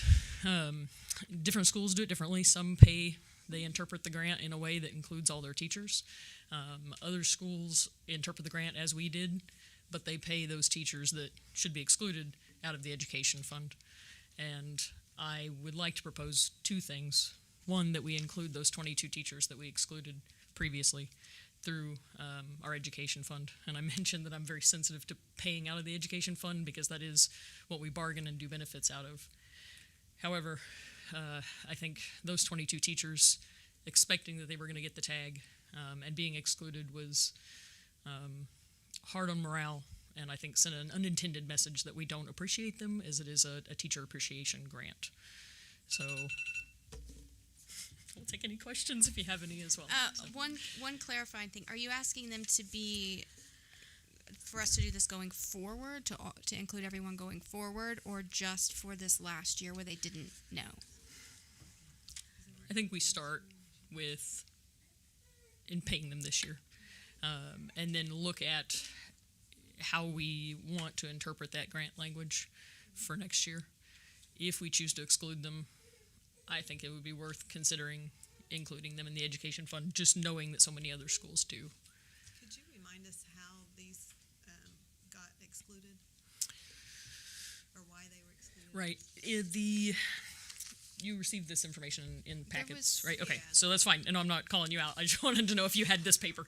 Yeah, there's like another one so in there too. But yeah, just for so this paper is the language of the grant, and it tells who it's going to. And as you can see, it's very, very small, and there's a lot of language. But the difficult language is it says the grant should be paid to teachers employed in the classroom by the school, and in like many of these other schools, as I called around, I was surprised by the number that said employed in the classroom by the school means you're on teacher contract, and they included them. I believe that's what we were doing in the past. I wasn't part of those conversations. I didn't have any reason to question the tag because it was just being paid. This year, when those teachers got excluded, we said what happened, and that was interpreted as classroom teachers. Okay, and 'cause they're because of not that, in the classroom. correct. Okay. Because of that, it excluded the teachers listed on the front of that letter. Okay. And is there a differentiation? So if you're not a classroom teacher, if you are an instructional coach, is your base salary higher than a classroom teacher? No, you're on a teacher contract. Everybody that's listed on the front of this letter is on a teacher contract and in the bargaining unit. So they don't already make a higher wage? Not for doing the job on their teacher contract. But so is the purpose of the grant to incentivize people to work in a classroom? I guess that's my question. I don't think that's clear in the language of the Because grant. that's how I'm interpreting it, Right. is we're going to get, based on the actual policy, we need to do what the policy says, but the reason that it would look like they're excluded is because working solely in the classroom is a very different experience than working outside of the classroom. Not that they don't have teacher responsibilities and teacher contracts, but to me, that's how I'm interpreting it. It is an incentive to keep people in the classroom, would be my guess. So I understand what you're saying. I think from a teacher perspective, and I mentioned in that third sheet that was part of the packet that I gave you, that most of our teachers feel that comparing what we do versus what Susie Swango does, for example, or Amy John, that's apples and oranges. I mean, we can't do our jobs without those teachers as well. And I don't mean to assign a value to them. Sure, right. And I they're- think that's why we look at this grant and Right, say, they're- don't assign a value to them, right? It's- and that some schools are interpreting this grant in a way that doesn't right. do that. But we don't write the policy language. Is this correct? This is like how it comes? I believe we write our own policy on how we... Right. So Neola would decide that. So I think it would be worthwhile to ask whoever's giving this grant, what do you mean by classroom teacher? Right. I mean, how is that operationalized, or why does it say that and not just mean teacher? I mean, going forward, because I think what happened in the past, we were including everyone, but we, as a board, or I can just speak for myself, I guess, but we are responsible to make sure we're following policy. Sure. And so if we are operating outside of that policy and we need to come up with something else to get around, to do something else that's not part of that policy, that's fine. But I'm uncomfortable saying, well, we'll just reinterpret it this way without it being... Right. This year we did pay according to the policy. This year we did. But in the past, when people got it, I don't think it was like taking it out of the education fund like you're saying. Correct. Absolutely. It was taken from the grant, which yes, would be that is correct. Direct opposition with the language here. Yes, that's the... which I realize is not your issue. You just want the teachers right, to get yeah, absolutely. Yeah. Different, like I said, different schools do it differently. Some schools, when they read that, that's how they interpret it, is this is talking about everyone on a teacher contract, and they paid everybody. For me, I don't want to speak to what I think we should do. I think that is you're a talking about getting the conversation. teachers the money. A conversation we can have in the future. But I think we need to determine if classroom teacher is different than teacher contract. I think I would like to request that we have the discussion about whether or not what message we send when we exclude those teachers, because as I've noted here, the vast majority of schools that I reached out to, and I'd be happy to extend this and keep reaching out to schools, don't like the way the state language is written, and therefore they pay all their teachers and don't try to. Do they pay it out of the grant, or do they pay it out of the education Like I fund? said, I think probably of the 25 schools I talked to, about a third paid it out of the grant, and See, to me, 2/3 that's paid it out. really risky. And I understand And that. I'm I'm- okay with that. But the other that's- 2/3 paid it out of their education yeah, fund. I think that is I understand that. I really sets do. us up for Yeah, I understand that. issues, A couple so- of them actually sent me their board policy, so Yeah. it is in writing that they were going to pay everybody in the bargaining unit. yeah. So I think we Nonetheless, would have to determine if I think the education fund is. if this is an education fund thing that we're willing to use on this.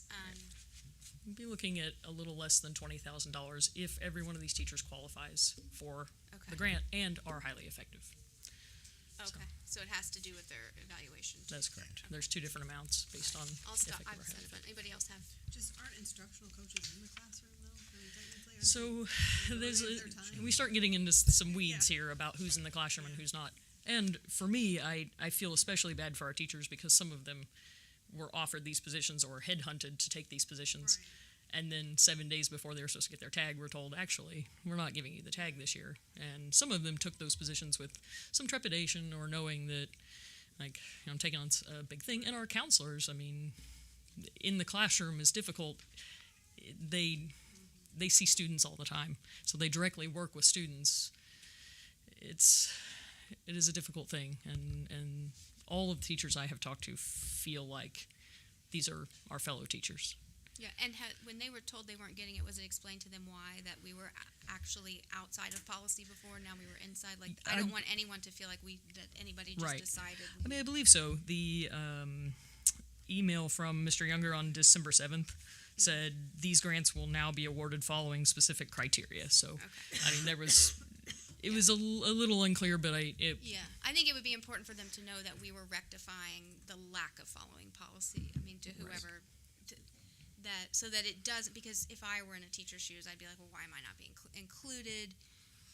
Right. If we were including them before, that was Right. against the grant language. So I think so. I think there's some communication that we could fix, but also the idea of Right. knowing that other schools include those teachers anyway. Right. Okay. Does anybody else? Is he okay? Did he go to the bathroom? Okay. All right. So we will discuss this.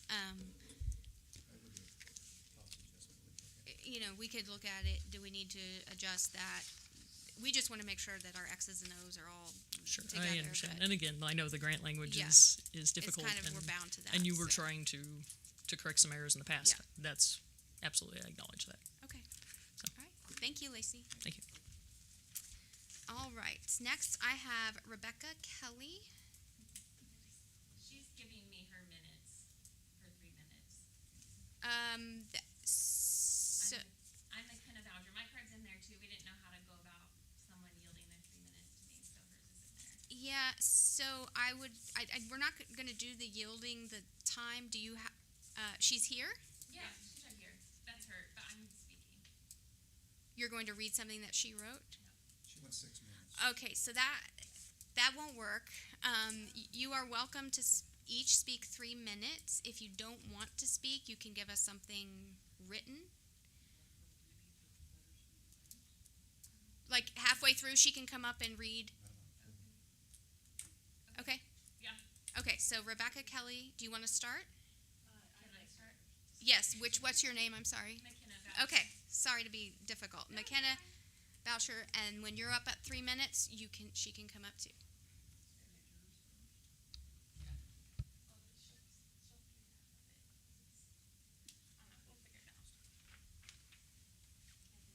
I won't start until you start. Okay. I'm here. Good evening. I'm here to address Whitney Carroll's volleyball contract that will be up for renewal, I believe, next month. So, my name is McKenna Bowser, also known as Coach B. I'm a BNL volleyball alum, labor and delivery nurse by night, and varsity assistant coach by day.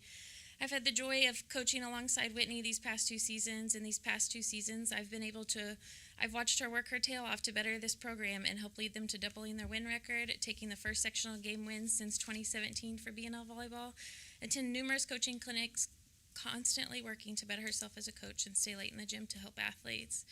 But I've also watched her reach beyond the court. For example, making a hospital visit to sit alongside a player as her parent had been rushed to the hospital, driving to a player's house to check on her after another teammate called Whitney with concerns of the girl's mental health. She baptized one of her former players. She's dropped everything to head to BNL student parking lot to help an athlete paint over her vandalized parking spot. Whitney's currently coaching a BNL softball game, which is one of the reasons she's not here tonight. So I speak on her behalf. I'm going to skip that part because I don't have it. Whitney's why for coaching. She coaches because she loves teenagers, she loves volleyball, but above that, she loves seeing kids grow as humans and athletes. Those light bulb moments feed her desire to keep going. A win in Whitney's book is knowing that her athletes know that she would do anything for them long after they leave her gym. I'm not going to stand up here and debunk rumors that have supposedly been spread, but I do want to address one. I heard that it was being said that this past season, Whitney had numerous girls quit the team, and let me please explain where some of this may be coming from. We had an athlete approach Whitney about being torn between two fall sports. Whitney was nothing but positive and supportive with that player, and she ultimately decided to focus on another fall sport in which she excelled.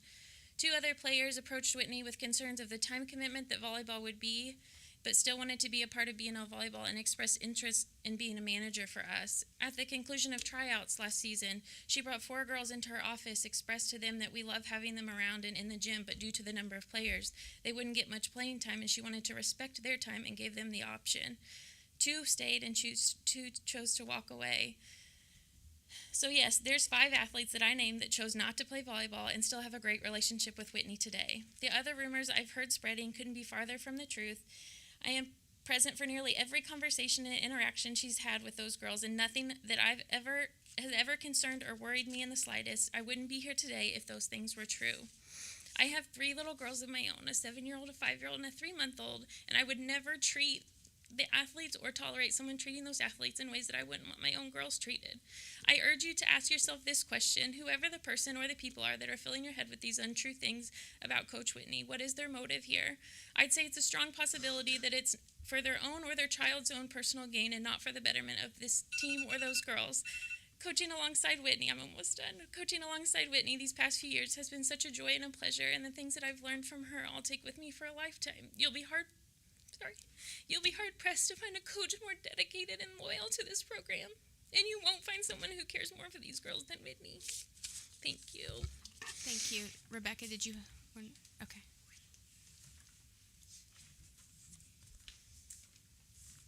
Hi, my name is Rebecca Kelly. I'm a friend of McKenna and Whitney. So I have several letters from players that they wanted to share with all of you. These are both former and present mostly volleyball players. So I will start off reading about a player that played for us our first season as coaches. Whitney has coached her in club volleyball, middle school volleyball, high school volleyball, as well as high school softball. These are the words of Haley Davis. I've known Whitney since I was 12 years old. I am now 19. She was my coach at 12 and at 19. She is my mentor and friend. I played volleyball at BNL at varsity level all 4 years, and we know that the coaching changes from 2019 to 2022 were intense. Being a player during that time was extremely difficult. Each coach had different expectations, and it was extremely hard to adjust every year. Once I got the news that Coach Whitney was coming for my senior year, I got so excited. But I was also so sad because I was only going to get to be with her for a year. My senior season was the best season I had with BNL volleyball, and yet it wasn't a season with a great record.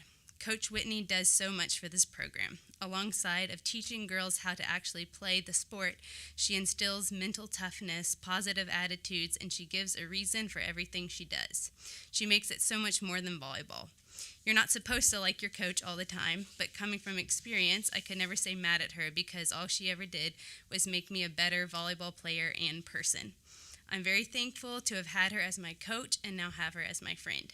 Thank you, Haley Davis. The next letter I'll share is from a senior player this most recent season.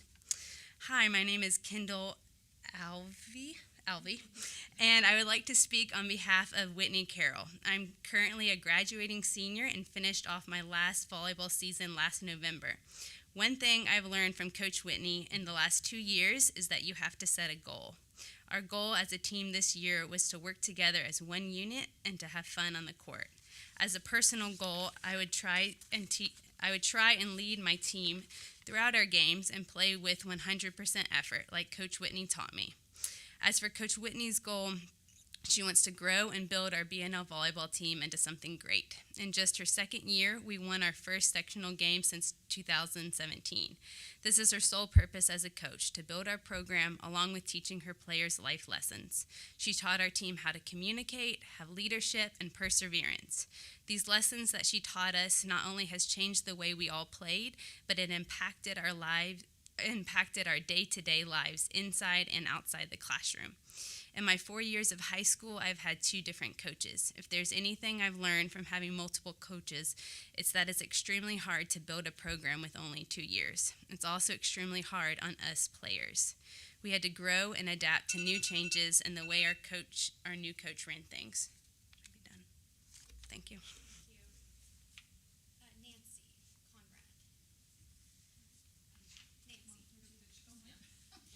Sorry, I didn't have my mic on. Nancy.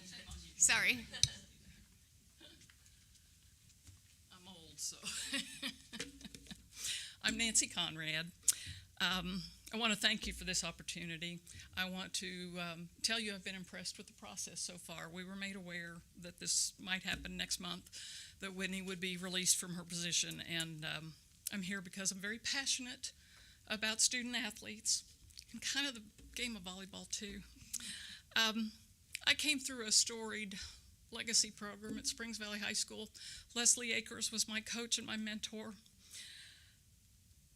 She changed my life, and while I was raising my 3 kids, I longed for an influence like Leslie Akers on my kids. Someone, I'm off script here already, sorry. Someone who would lead them with wisdom, kindness, patience, inspiration, motivation. She did all that. I'm telling you, you've got that in Whitney Carroll. And I was so excited when, doggone my daughter, I was prepared to kiss the gym goodbye when she graduated. And Whitney approached McKenna, Coach B, and said, "We've got this opportunity. Would you join me?" And they shared a common goal of wanting to lead young girls in all the right ways. This coaching staff is amazing. She's got 2 nurses on her staff, she's got a teacher on her staff, and she's got a certified exercise physiologist or something in a PhD in that. And she chose all of these women based on their personal qualities and their abilities to lead in all the right ways. She works very hard. She seeks wise counsel from others. That's important. She loves the girls and understands their teenage struggles, and she brings fun at appropriate times. She attends coaching clinics and is constantly researching new techniques. She's chosen her staff based on their solid moral values. I know you can't publicly tell me why you're considering letting her go. I sure wish I could ask you, though. I can't for the life of me figure out what the reason could be, or what kind of a reason you could state that you'd let this young woman go.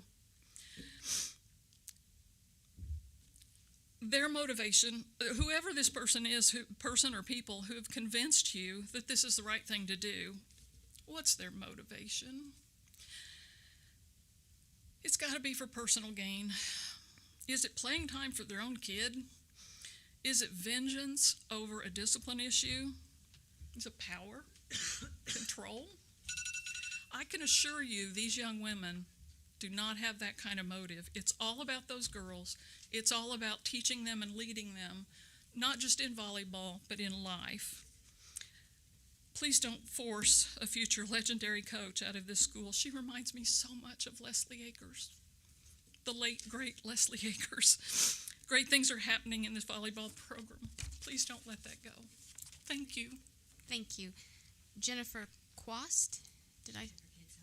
Oh, okay. Well, she tried. It was a long one. Rosanna Roach?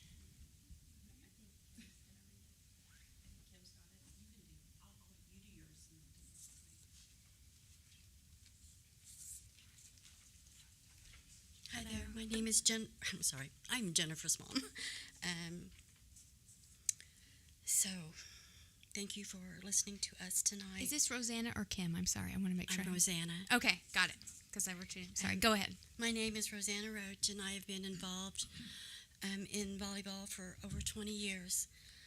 I have been to many, many, many volleyball games, and in the last 2 years, I've been to almost all of the home games to support this fine team and these fine coaches.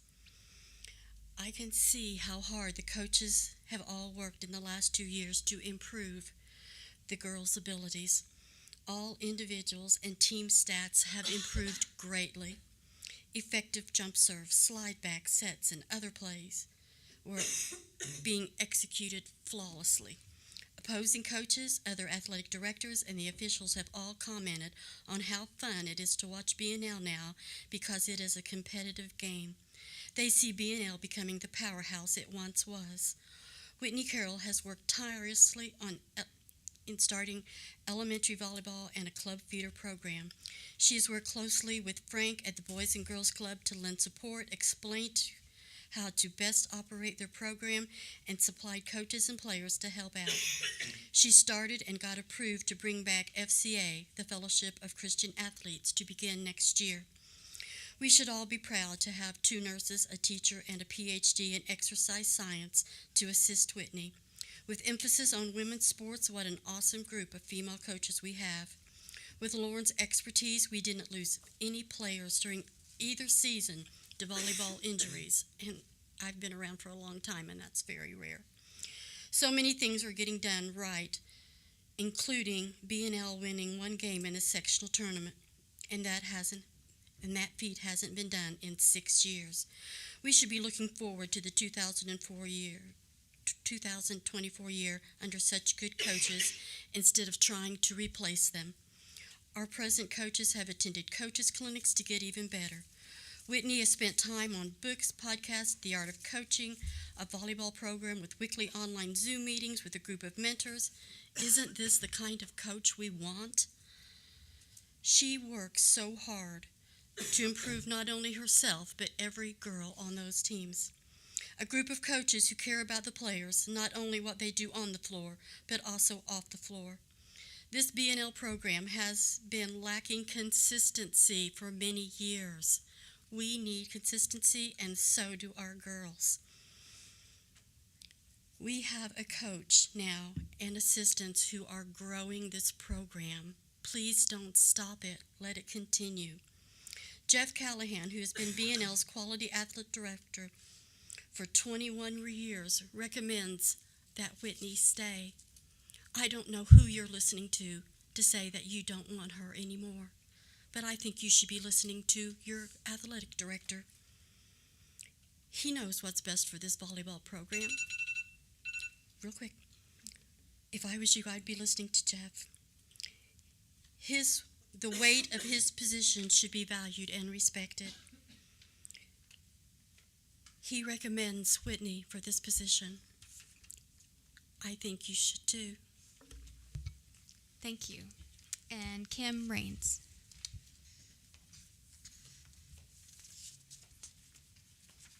Hi, I'm Kim Raines. I'm Whitney Carroll's mother. Some of you know me, some of you grew up with me. So just want to speak on behalf of her. I don't think me speaking would have much value, so I'd like to read some of what her athletes have written. So we're going to start with Annie Wagner. Annie's currently a freshman playing softball at Terre Haute ISU, and this is what she wrote. Annie graduated last year, and Whitney's been coaching her in some capacity since she was 8 years old, both in softball and club. That was the preface, and this is Annie's letter. Whitney has put her heart and soul into trying to make the B&O volleyball team the best it can be and has treated the girls with respect, positivity, and love, no matter what the outcome of the game. I personally have been a part of the B&O volleyball organization for 4 years with different coaches, and I can confidently say that Whitney is not the problem. She treats every girl as if they were her own, and as if one of the best coaches I've ever had, I could honestly say, is Whitney. The next letter I'm going to read is from Emma Foreman. Emma was a player for Whitney at the middle school level, club ball, and high school level. Her letter reads, Coach Whitney was the most inspiring, kind, and passionate coach I've ever had. She cares so much for her athletes and puts a ton of work in to help better her players. There were countless times that I had been discouraged and had zero confidence in myself. Coach Whitney somehow always had the words to make me feel valued. Her faith is another thing that stood out to me when I had her as a coach. Her guidance as a coach, but also as a Christian, changed my way of thinking on the court and outside in the real world. The final letter's from Sutton Alvey, and I'll cut it down. It's a little bit long. Coming into my freshman year, Sutton writes, eased the tension as a freshman, knowing that Whitney was going to be my coach. Just within my freshman to sophomore year, Whitney made big improvements to our team. We went from winning 2 to 3 games to winning a sectional game for the first time since 2017, which is apparently a big deal around here. But she didn't only make improvements on the court. She personally improved me as a person. She made me have different outlooks on things. She made more of an optimistic person out of me and generally just made me have more joy in my life. If I was having a bad day, she would take the time to have me come to her office and talk to me and help me understand and grow and learn and offer a hug when needed. And she would say, now let's go have a great practice. One thing about Coach Whitney is she will always be there for you, so I would like her to be there for me as my coach going into my junior season, Sutton Alvey. And I just thank you guys all. I know that you each have a role.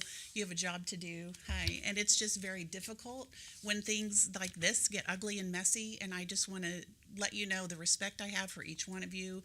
It's a difficult position, and I just thank you for your time in this very long meeting. Thank you. Thank you. And thank you for all of your patience to go through all of that, then to speak. So is there anyone else who wants to speak before we move on? I might as well. I think I'm the only one here that hasn't said anything. Go for it, Carly. But I'm Carly Terrell, and I got to apologize here. I'm just going to ramble because I had no plans of being here tonight or speaking until I heard Mr. Bailey's comment about how Facebookers don't care anymore. And as a Facebooker, I took it personally. And I have to tell you that maybe you don't realize that we're, unlike you, we don't get paid to be here. We dedicated a good portion of 3 years of our lives for free to researching, to coming to meetings, to having meetings on our own, to talking to teachers and students and staff that left, because we care. Not because it's fun, not because we're just don't have anything else to do. We all have families and lives.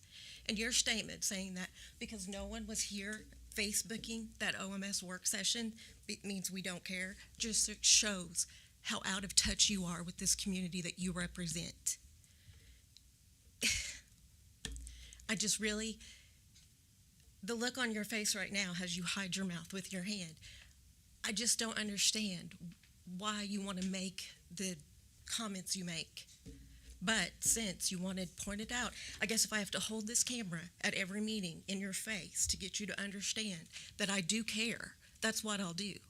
And I don't want to hear any complaints from you about what I post or what I do, because you have asked for it this time. After 3 years of me working like I did, we got a different board in. We got our walking red flag of a superintendent out. And I thought maybe I would just let things go and see how they were going, because we had a decent board that talked to people. But you couldn't let it go. So I'm back. Good to see you, Tracy. Thank you, Carly. Anybody else? Okay, then we will move on to spotlights and highlights, which I'm told Mrs. Collier is reading this evening. Yes, okay. So from Playful Pathways, the past week was the Week of the Young Child, and every week is the Week of a Young Child at Playful Pathways. We have the best children and staff and love celebrating all the things they are learning and teaching. We have our Covered Bridge Family Night coming up. That's May 10th from 5 to 7. Children have been creating art to share with families to display and sell. We will also have games to play, art activities to participate in, along with concessions and food trucks for families to enjoy. And they're going to plan on showing off their new tiny town playground, and they're hoping for pleasant weather and please, everyone, consider yourselves invited. From Dollins Elementary, Kirsten Curtis's class, for March Madness, they read a book about Michael Jordan and then designed their own Air Jordans and a jersey to match. Jamie Willis's class says we've been learning about cells and tissues and looked at samples under a microscope. Dollins was fortunate enough to receive a Lotus Foundation scholarship to host the band Northern Resonance from Sweden. They performed their traditional folk music for us and explained to all our kids about each instrument. The experience was culturally immersive and educationally rich. Our family engagement night was a wonderful success. Piggybacking off our UNO theme, we gave away books, painted, learned about robotics, gave away free food, and even raffled off all kinds of amazing prizes donated by the following businesses and families: Half Price Books, Walmart, the Hayworth family, Sweet Treat King, Rogers Group, Magic Morning Bakery, Domino's Pizza, Buffalo Wings and Rings, Wilston Ranch, Holiday World, HFI, Olytic Hair Company, JC, Pizza Hut, and Dollins PTO. Needmore Elementary. Our students participated in a Magic of Science assembly hosted by our PTO. Students learned about chemistry, physics, and got to observe and be a part of some neat experiments. The Needmore Math Bowl team placed third at their competition last week. Students enjoyed listening to guests from NASA discuss their experiences. The presenters gave credit to Project Lead the Way for helping them get to where they are today in their careers. The Needmore Robotics team placed 16th at the recent Indiana State Robotics competition at Lucas Oil Stadium after making it to the finals. Our third grades are participating in Ag Day this week, and our sixth grades are participating in the NLCS Fine Arts Festival. Lincoln Elementary. Our PTO is hosting an end-of-the-year luau for students right after school on Friday, May 3rd. Lincoln students will participate in their annual fun run. It's all fun. It's running and it's fun. On May 10th. And some of the kiddos are learning about different animals by hatching eggs. Our kindergarten students are hatching baby chicks, and our students in one of our third grade classes are waiting for praying mantis eggs to hatch. Bedford Middle School. We had our first week of iLearn testing, and we're off to a great start. Students are doing a great job with our TBRI and PBIS expectations. We are so proud of how our students are doing this year. We completed our first round of teacher presentations during staff meetings. Each group did a great job outlining an instructional strategy we will be monitoring throughout the next school year. Just one more way our teachers are working hard to hone in on their craft. From the Boys and Girls Club Teen Center, Mrs. Cassie Leonard, the BMS STEM teacher, is doing a great job. The kids are coming into the club with CAD knowledge, and it has been awesome. The kids can then get on the printers, and the club doesn't have to teach them CAD first. Kudos to the STEM teacher. NL Career Center, six students from HOSA, the Career and Technical Student Organization for Health Science Students, qualified for nationals in parliamentary procedure. Congratulations to Gabe Dabney, Cadence Moore, Allison McKeague, Mallory Stroud, Ethan Barnes, Chloe Spires, and Maddie Crane. Students in the second year of health sciences are beginning clinical rotations at IU Health Bedford Hospital. We are excited to see this partnership grow.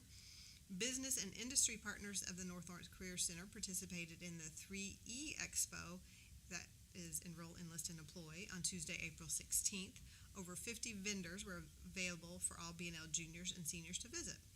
Several students in the welding program have earned American Welding Society qualifications, which is the student version of becoming a certified AWS welder. And the Career Center has hosted countless local people willing to speak with our students about communication, assist with resume writing, and conduct mock interviews as our students prepare for their next steps. Their time and dedication to our students is much appreciated. And finally, we have B&L High School. B&L is excited to shout out all our spring athletes who are in full swing of their season. Good luck. And B&L is always proud to announce the return of our B&L academic team. For the first time in 20 years, our B&L academic team is participating in the Indiana Academic Super Bowl. Way to go, Stars. And thank you for everyone that contributed to that. All right, thank you. Much to celebrate. So now we are at the end of this long meeting. We will have a special session on May 9th, and then our next regular meeting that's scheduled right now is on May 16th. So with that, I would entertain a motion to adjourn. So moved. Mr. King makes the motion. Do we have a second? Mrs. Miller seconds. Any discussion on that motion? All right, all those in favor, please signify by saying aye. Aye. Any opposed?